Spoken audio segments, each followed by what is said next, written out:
Nasib malang menimpa seorang pegawai negeri sipil di Kota Palembang. Dirinya menjadi korban perampokan setelah sebelumnya hendak menjual motor miliknya. Kejadian itu terjadi di depan KFC Demang Lebar Daun. Adalah Aziz Nur Husain, 26 tahun, bukannya menjual sepeda motor, ia malah harus kehilangan sepeda motor merek Honda CB150 dan uang 2 juta rupiah.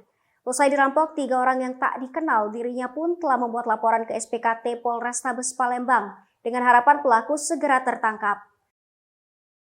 Kejadian bermula saat Aziz yang hendak menjual sepeda motornya telah sepakat dengan terduga pelaku untuk bertransaksi di depan KFC Demang Lebar Daun. Ketika sampai di lokasi, datang terduga pelaku menggunakan mobil kemudian mengecek kondisi sepeda motor korban.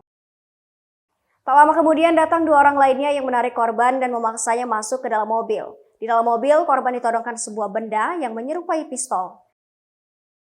Oleh pelaku, Aziz disuruh masuk mobil dan dibawa rombongan pelaku ke ATM Unsri Bukit untuk menarik uang di sana.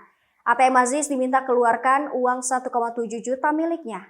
Setelah mengambil uang di ATM, para terduga pelaku juga mengambil uang senilai Rp300.000 dari dompet korban.